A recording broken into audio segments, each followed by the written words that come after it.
Thanks for hanging out. It is entertainment review as we go into the weekend. What movies do you want to catch, and is it worth seeing? We're going to talk about Buzz Lightyear, which I got a chance to see just yesterday, so Buzz is all fresh in my brain right now.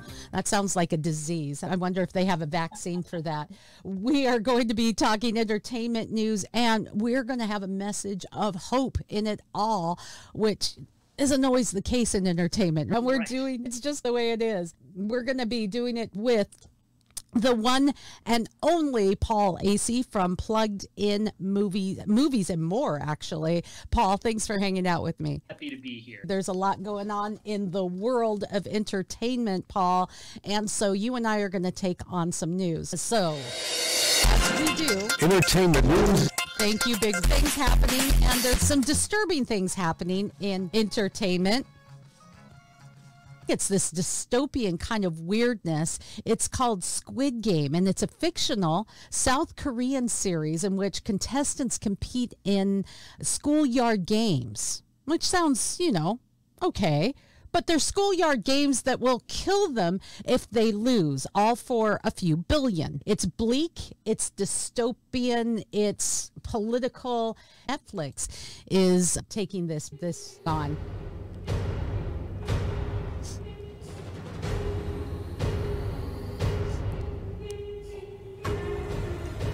$400 some players, millions of dollars. And the biggest risk, is it worth it? The original Squid Game, that was one of the most interesting parts of it, was just the idea that a lot of these characters that we meet in there, they're given a chance actually to go home. They end up coming back. They end up doing that because they just need the money that badly. It is a statement on I think, just us as human beings. We sometimes prioritize money way more highly than perhaps we should. Yeah, the original Squid Game was quite something. It was one of the bloodiest shows I've seen, actually. What would I do for $1 billion? And is it really worth it? If they were to hold real Squid Games, I'm just saying. So there you go. It's dystopian, but it almost feels in our society that we're on the verge of things like this. Yeah. In other news, The Nation Speaks is an upcoming special series on COVID-19. It's called COVID-19 A Reckoning. And I wanted to play just a moment of The Nation Speaks trailer. We will think of this time as before COVID and after. I didn't understand the coming storm. The turning point is now. What future will we create? At the highest level of our institutions and in the media, the truth must come out. The world has not come to terms with the fact that we have no technology to stop this disease from spreading. You're basically saying you must sacrifice your child for society. COVID was the ultimate ongoing tragedy, and people just became addicted to it. If we don't get it right, they will do it again and again. So if we look at this turning point, they say we're at a turning point. Our actions will determine the future. So The Nation Speaks upcoming special that you just saw the trailer to or heard the trailer to, A Reckoning, is said, Paul, to give a comprehensive picture of what happened as we look back 2 years, at 2 years of these aggressive lockdowns, mask mandates. It's a two-part series. It will start this weekend on June 11th. And it started last weekend on June 11th. It will continue through this weekend, broadcasting on Epoch TV, NTD television, and this weekend branching out to some other networks as well. So this weekend we'll have the second series as well as the first. So it is interesting because we all lived through it, and if we don't learn from history, it's doomed to repeat itself. Yeah, I think it could be a very interesting special. I think in some ways, most of us are burned out on the whole topic of COVID, and we're just ready for it to be done. And it's interesting that they talk about before COVID and after COVID, because I think as we're learning into this new period that we're in, I don't know if we're ever going to be actually after COVID. I think that it's going to be with us for a good long while, and we're just going to have to learn how to deal with it. But at the same time, it was a real cultural milestone for how we live, how we interact with each other, how we work, and even how we watch movies. It's been fascinating, actually, to just see how the movie industry has responded to COVID, how things have shifted because of the lockdowns, because of the inability for movies even to be made for a time. There have been a lot of ripple impacts, and I will be curious to see what this special says. Yeah, it's laying out some things that we really do need to think about as we move forward. And as we talk about entertainment, actually, I find it interesting that we use entertainment to distract us. We need that distraction. The world is a crazy and difficult place, but if we do not pay attention, we get out of the movies and we realize the world, we walked into the theater, we got distracted, we walk out, and with not paying attention, the world is a worse place. Sometimes we actually just need a moment to wake up and pay attention. Yeah, and I think that's what entertainment comes down to a lot of us. I think that when we deal with not only the entertainment world that I float on, but a lot of the other elements that we embrace in our free time, they can always be really healthy places to go to help us put the life that we're living in perspective. If you're just grinding at your work, if you're just worrying about what's going to happen, that doesn't leave you in a very healthy place. So sometimes you need that distraction. And yet, sometimes those distractions anesthetize us from what we really need to be dealing with. And that's when it becomes a problem. Now, it's interesting, this movie, COVID-19 A Reckoning, I think it's worth seeing for all of us. But people have been questioning some of the issues that have come out of COVID, some of the side effects that people have lived with, both of COVID and of the vaccine. And they're asking themselves that, and it's a big conversation in the entertainment world where Justin Bieber is concerned. Justin Bieber is asking for prayer, that he has a faith background. And he's been asking for prayer as he's been suffering from a facial paralysis following a Ramsay Hunt syndrome diagnosis. So that's another sign of the times. You can be fascinated by the beauty and the music and the glam and the sparkle of Hollywood and music. But we do live in a world where there are real problems. We live in a world that no matter how much money you have and you win the Squid Games, you have billions of dollars, it doesn't matter because it rains on the just and the unjust. The world can catch up with you. You're not going to live forever. Your health may fail you. Just because you have everything in the world, you may not have love or security or happiness or even hope. And that only comes in one place. And I wanted to take a moment to highlight, beyond entertainment, your book. You've dealt with something that the nation is really dealing with, and entertainment, my friend, cannot distract you long enough from the hurt and the pain of depression, which is affecting even younger and younger people. Suicide rates are skyrocketing, and disturbingly, kids as young as 7 years old finding themselves without hope. Paul Asay wrote the book Beauty and the Browns, Walking with Christ in the Darkness of Depression. And we see you as this happy, beautiful, upbeat, insightful person. Sometimes, as you point out in your book, that's the front that you put on to get through as you're dealing inside with darkness and dark thought and depression. Yeah. And I think that a lot of people who deal with depression often they can find coping mechanisms to help them get through the day. I'll be honest with you, Michelle. Today has been a difficult day for me. It has been a difficult day. And I think that as we head into the problems that we're just dealing with in the world, I think that we find sometimes that you have more and more difficult days. you can hide those so often, but there's a point in time where you can't hide any longer. I think that one of the reasons I wrote the book is because so many people do go through their lives really silently suffering. I think that there's a lot of people who, and I don't think you necessarily even have to deal with depression for this to be the case for a lot of people. We all tend to go around, we smile when people ask us how we're doing. We say, fine, great. That's not always the truth. Sometimes we're lying through our teeth when we say that. And I think one of the reasons I wrote the book is to maybe help give people permission to be maybe a little more honest with other people and to be a little more honest even with themselves. Do you know, I think there's a superpower in that. I really do. I think that face that we put on is a detriment to the people around us. See, your honesty helps me to, I may not be suffering from depression, but it helps me to live an honest life as well. When we hide, all of us hide behind that church face. How are you doing? Oh, hallelujah, I'm great. Bless God. Jesus is good. We all hide behind that face, Paul. But when you're walking in honesty, actually, I suffer from depression and today's been a hard day.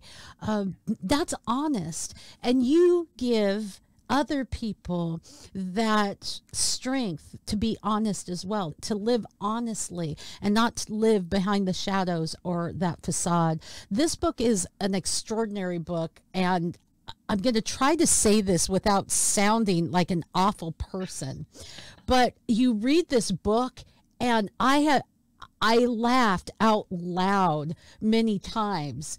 And in fact, one time I'm reading the book and I laughed out loud and someone said, "What are you reading?" And I said, "Oh, a book on depression."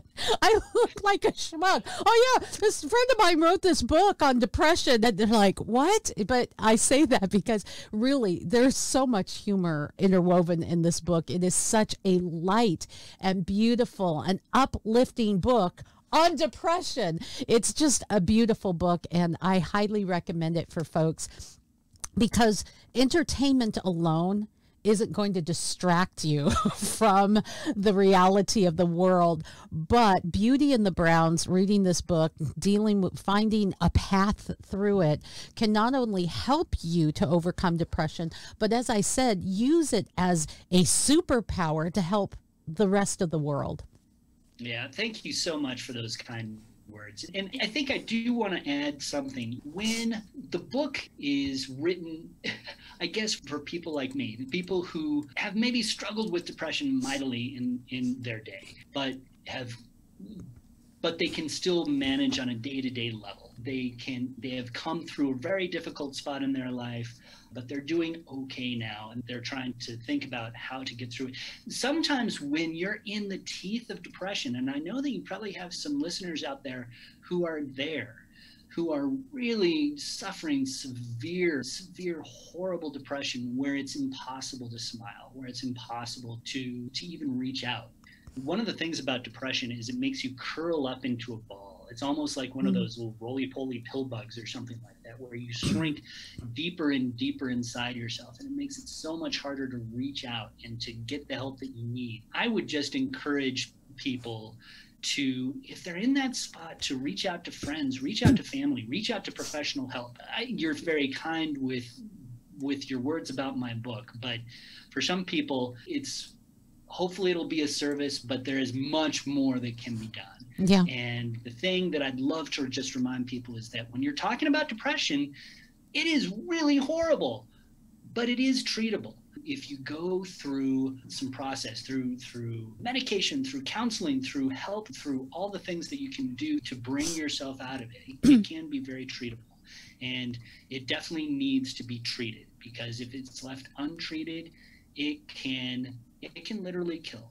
Yeah. Thank you, Paul. And thank you for the book and for sharing that. Sometimes it is something that people in the world of faith have found shameful. It's like, I don't love Jesus if I have depression. So I appreciate your bravery in taking that on and your honesty. One other news story I wanted to get to that actually leads into our movie reviews is this one, where we have a prosecution that's prosecutors rather that are asking for more than 25 years in federal prison for R. Kelly on New York racketeering and a conviction in New York, racketeering.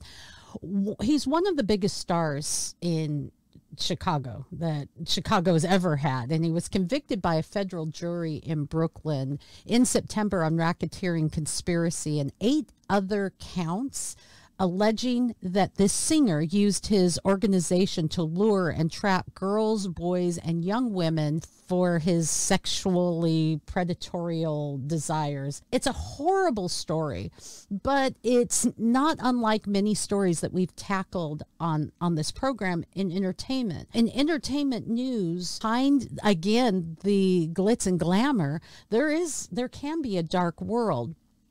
And I don't mean to use that to transition into Buzz Lightyear, but having seen Buzz Lightyear yesterday, gosh, I loved that movie. It was so much fun. But there are some issues in it that it's indicative of our age, of how we are putting issues on children that really don't need to be there. So we're going to talk about that, but let's just get to Buzz and set the stage. We'll watch the trailer and you can tell me what you think. Let's look at Buzz Lightyear Beyond Infinity. Star Command, come in. Do you read me? There's something so aspirational about Buzz. We get to grapple with this question. Who is Buzz Lightyear? I'm Buzz Lightyear, Space Ranger. Buzz is the most upright citizen. He's the strongest, he's the fastest, he's the estest. He's the Estes. His job is to push Woody's buttons. And so we look at who is Buzz Lightyear. I just wanted to set that stage. We'll look at the actual trailer in just a moment. But that's what they were asking, that question. Who is Buzz Lightyear? Where does he come from? And that's where the creators have made this film, Buzz Lightyear.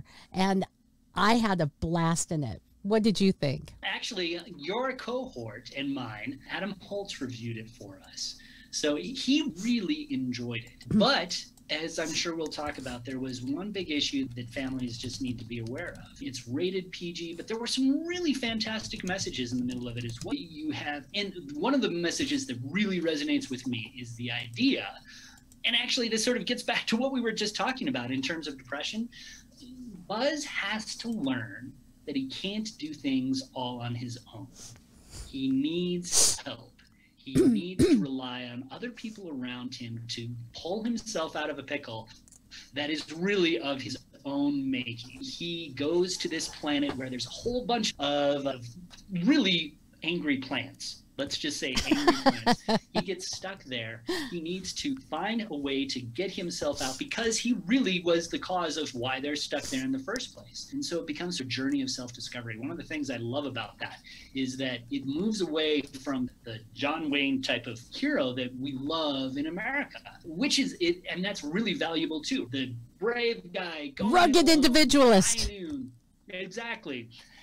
But in real life, oftentimes we need the help of other people. We need to rely on the people around us to get us through some very difficult situations. And this is Buzz's learning how to do that, which I really appreciated.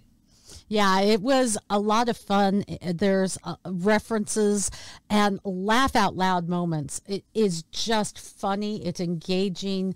The animation is actually extraordinary. Very entertaining. The characters are darling.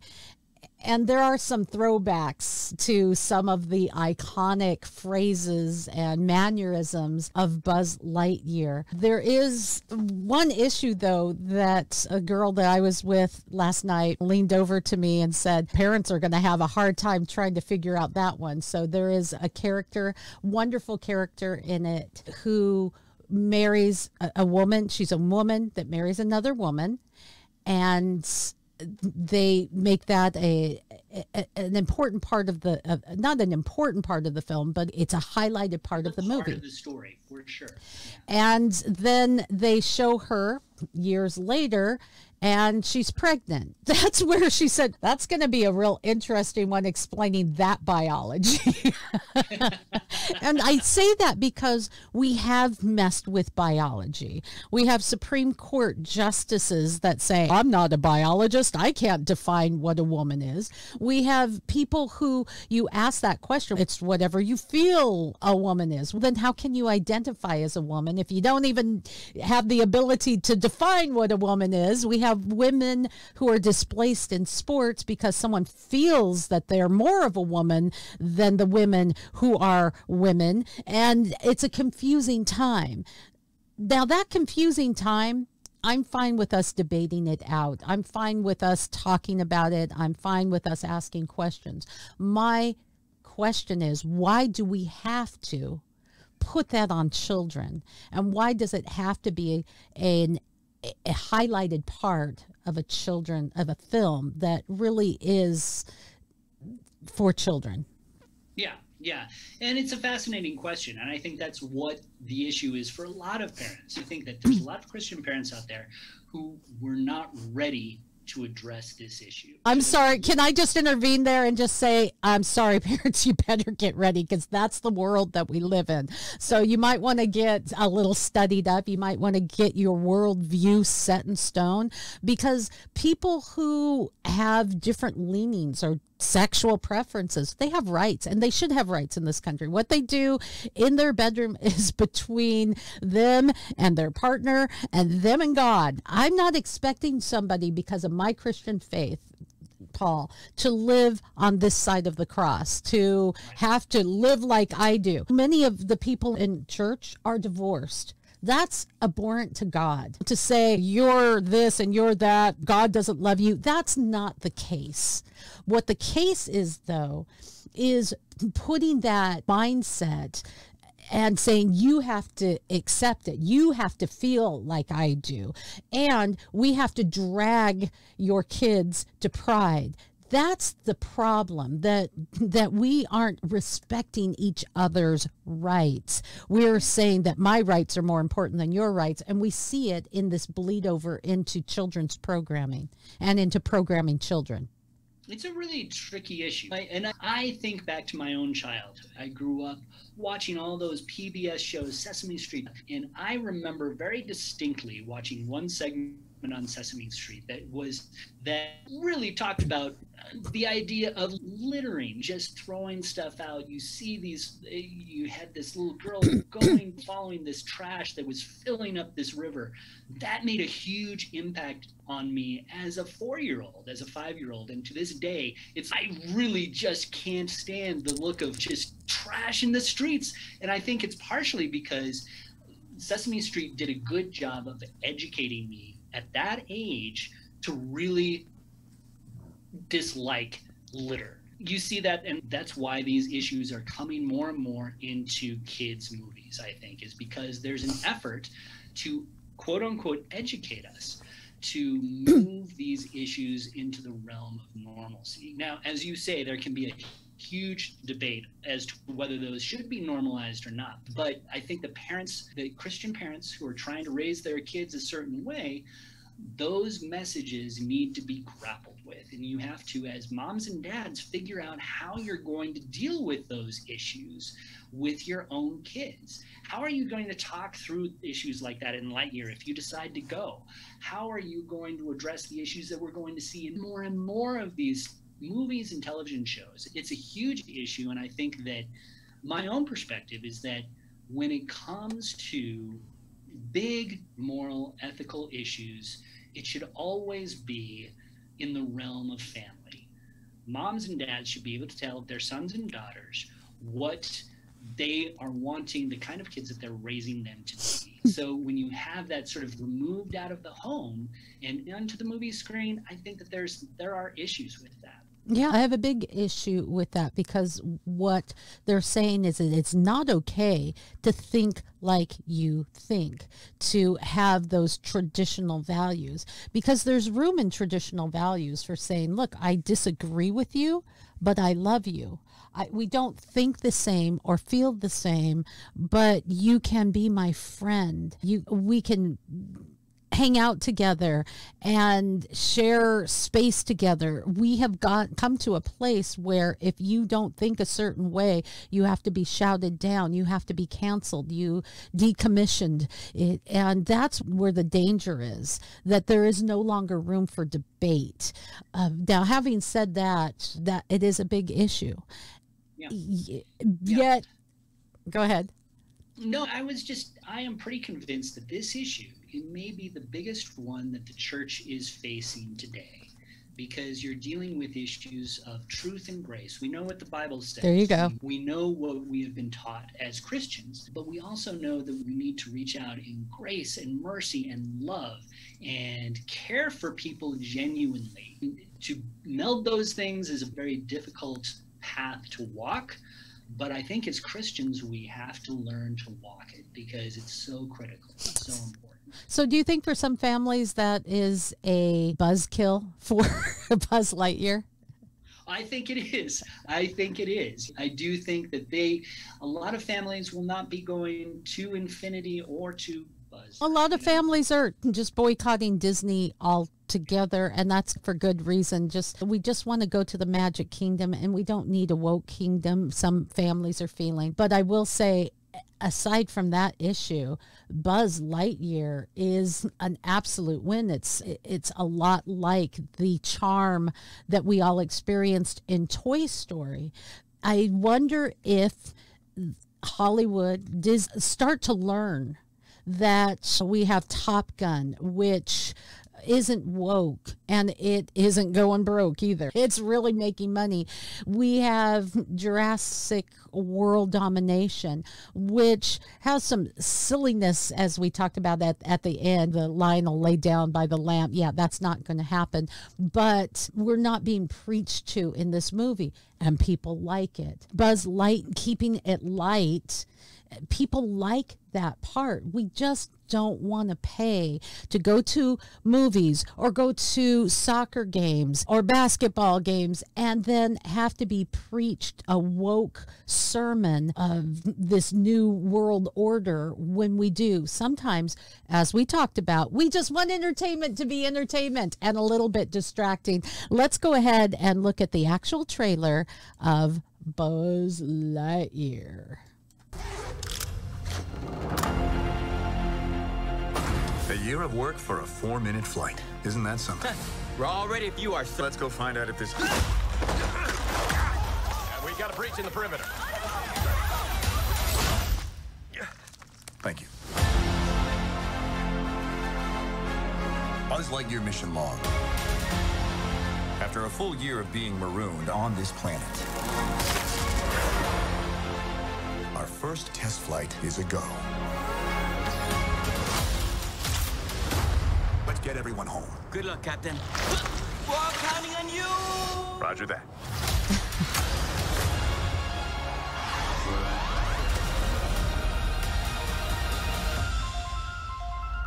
There's a star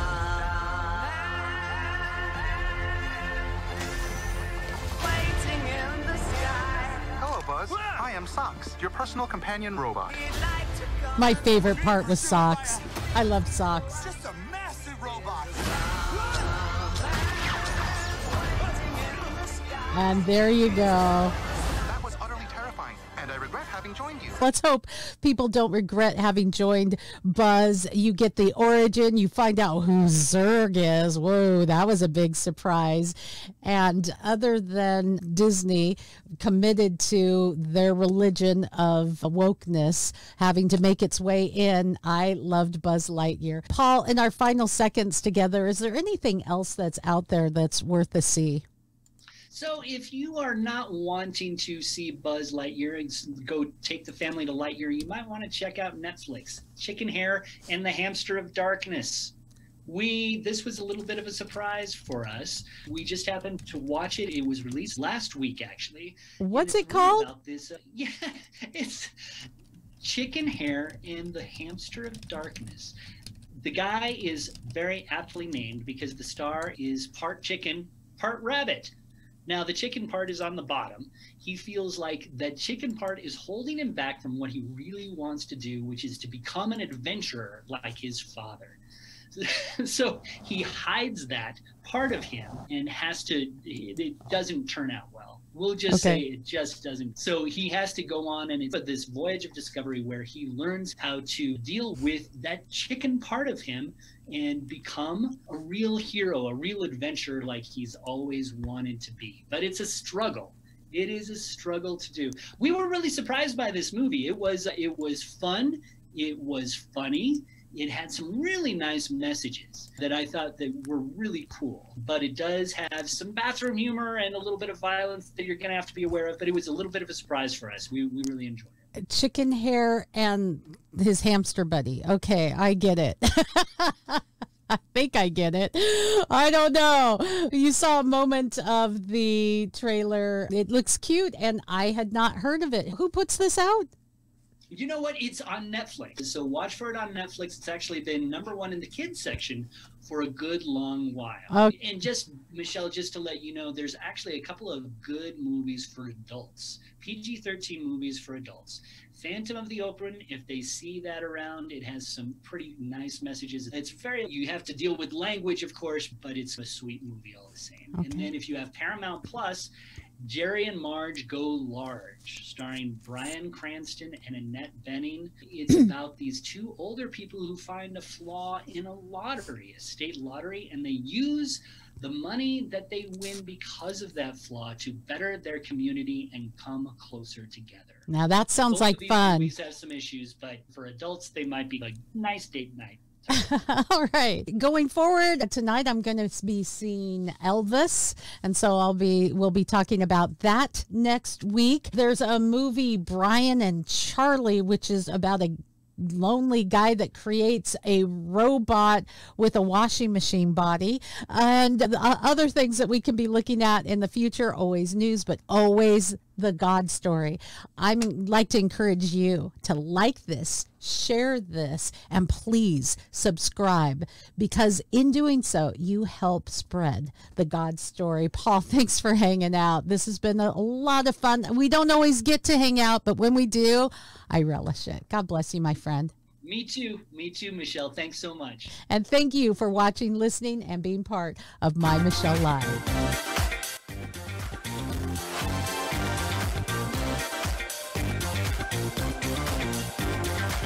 More entertainment at MyMichelleLive.com.